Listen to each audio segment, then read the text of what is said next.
I am 103 years old. That number still surprises me when I say it out loud. Not because it's big, but because it's heavy. It carries names, faces, graves, memories that no longer belong to anyone else. Everyone I loved when I was young is gone, and yet I am still here. People ask me, how did you live so long? But that is the wrong question. The real question is, did you live well? Tonight I want to tell you the truth. Not the pretty truth, not the Instagram truth. The truth you only learn when your hands shake, your friends disappear, and time no longer lies to you.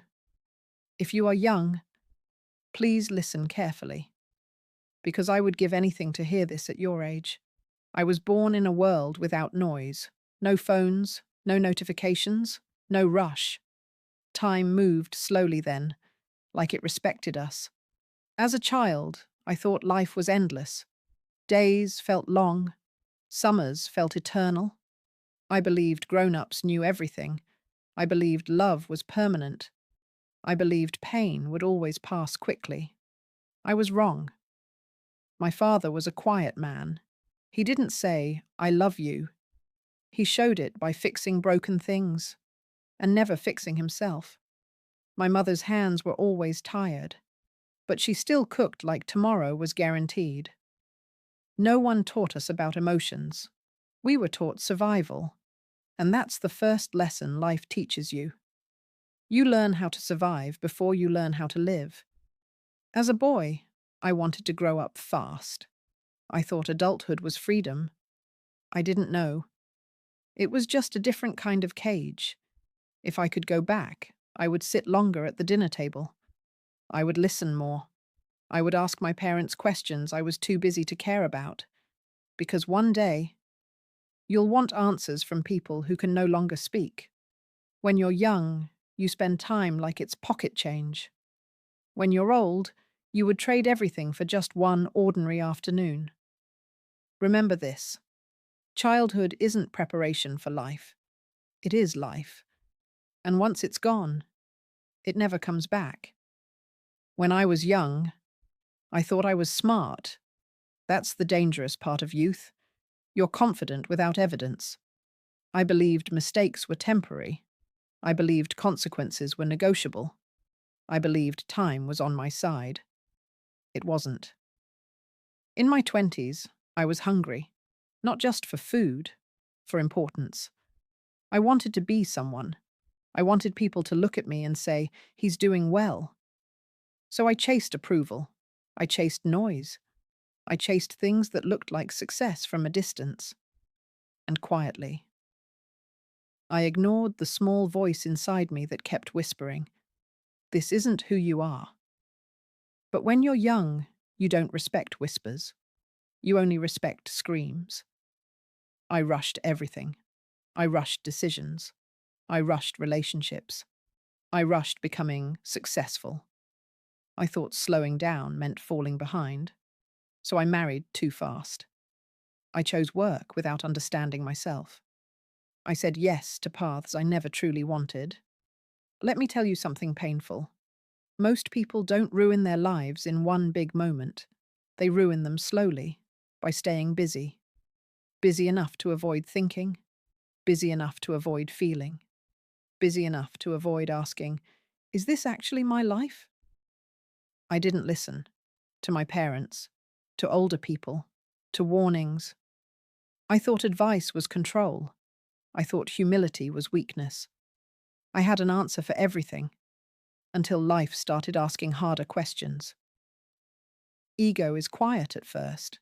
It sounds like self-belief. But later, it becomes loneliness, because no one can reach you when you think you already know. If you're young and watching this, please hear me clearly. Confidence opens doors. Ego locks you inside them. When something hurt, I ran. When a relationship got difficult, I blamed the other person. When work felt empty, I changed jobs instead of changing myself. Pain isn't your enemy. Avoiding it is. Every time I escaped discomfort, I postponed growth. And life is patient, but it always collects its debt. You either learn early with small pain, or later with unbearable regret. The illusion of later. Ah, later. The most dangerous word in the human language. I'll apologize later. I'll slow down later. I'll take care of my health later. I'll be present later. Later never came.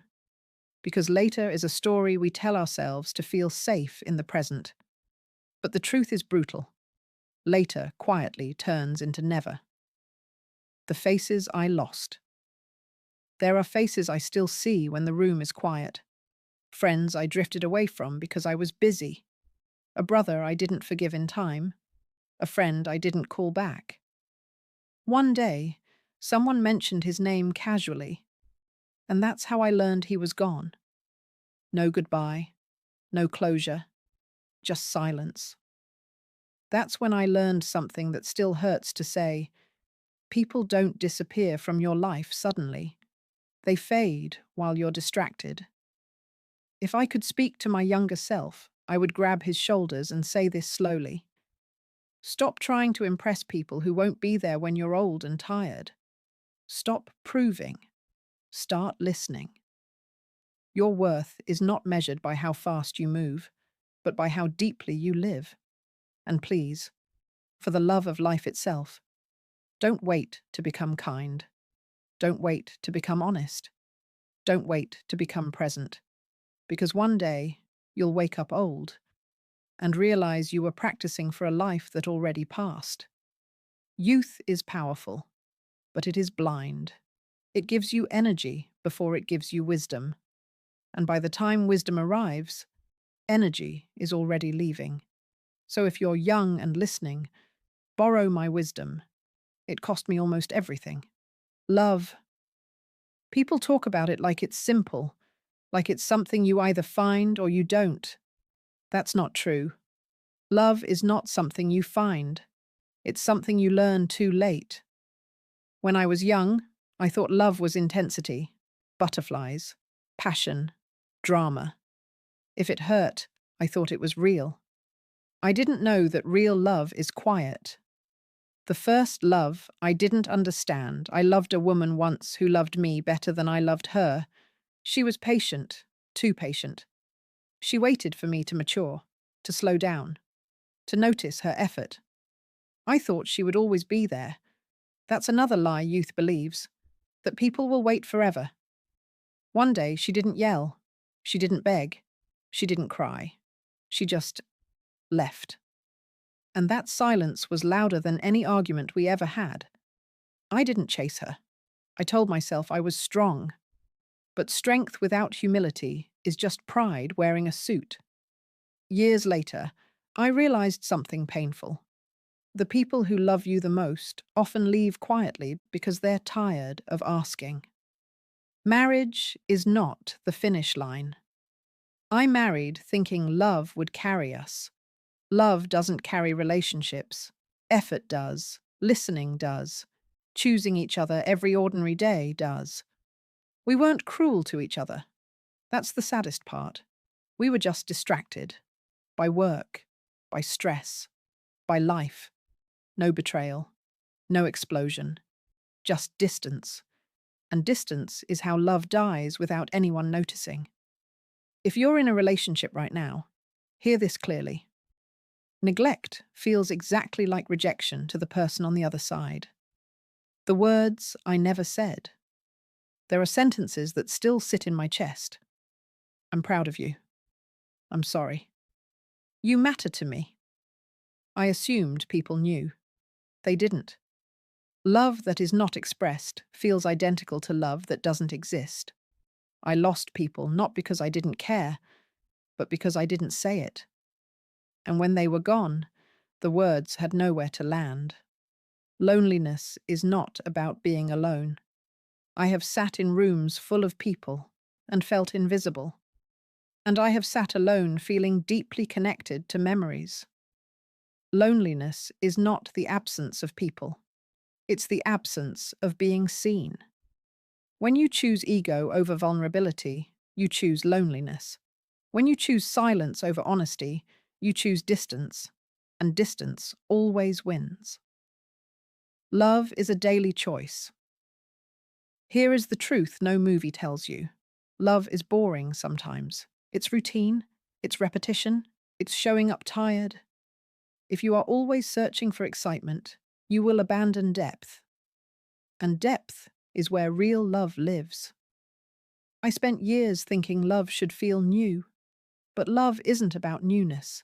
It's about continuity, about staying when leaving would be easier. The people I wish I held longer.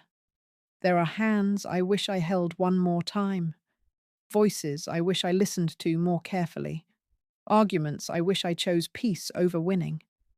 If I could return to those moments, I wouldn't say anything clever. I would just stay.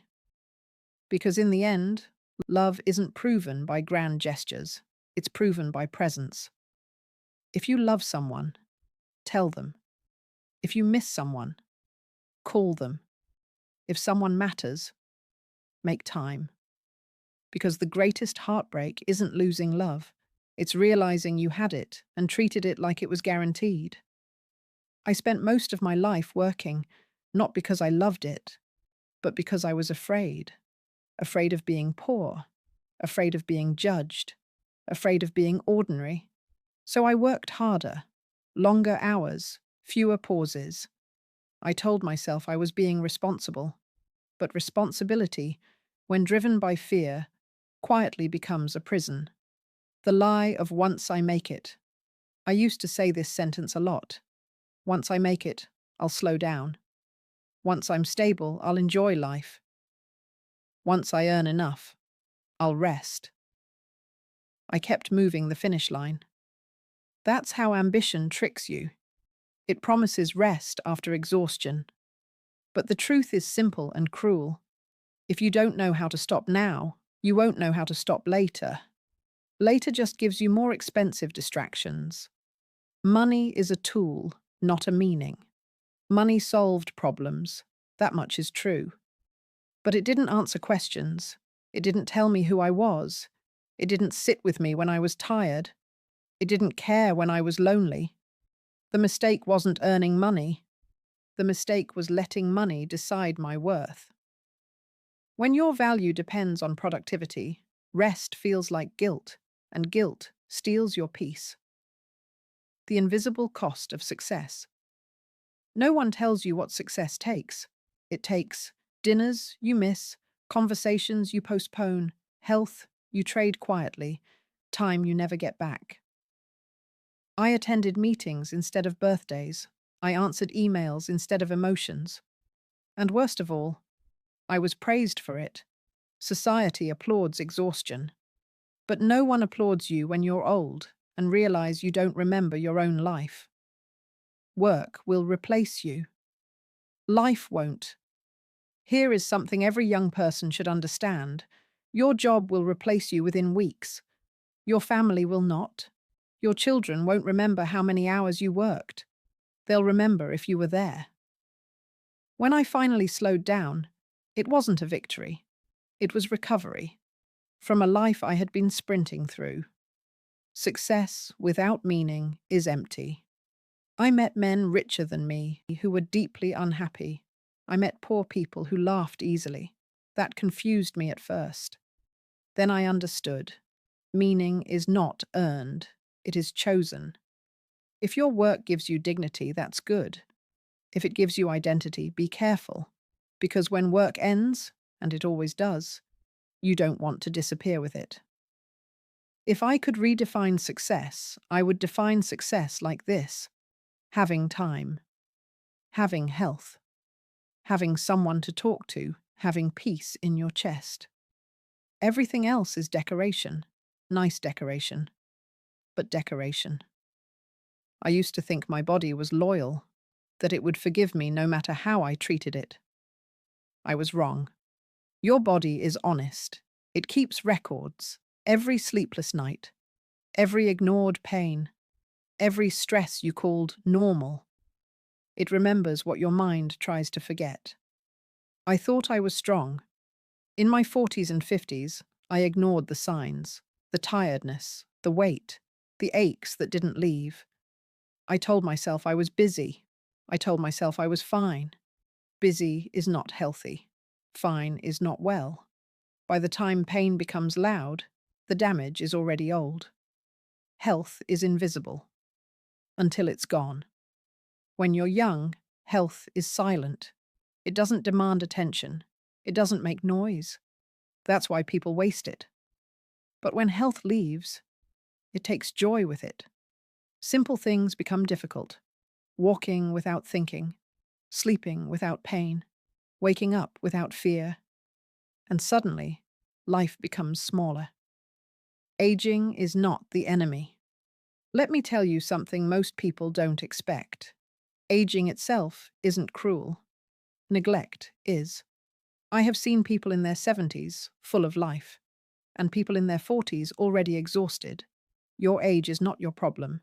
Your habits are. What actually helps you? Live longer, not extremes.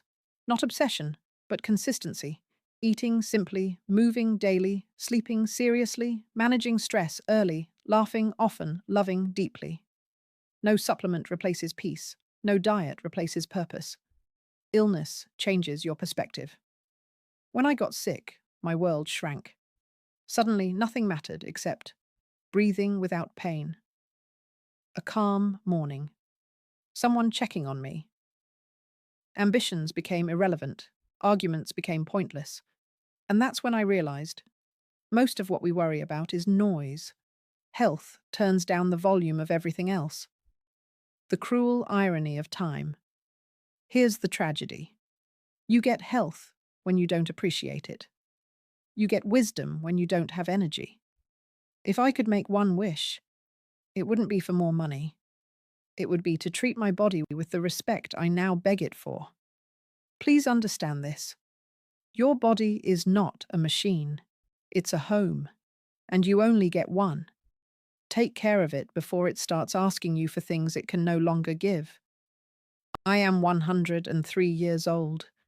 When you reach this age, death is no longer an idea. It is a neighbor. I have watched people I love leave one by one. At first, death feels shocking. Then it feels unfair. And eventually, it feels familiar. But not frightening. That surprises people. Death is not the enemy.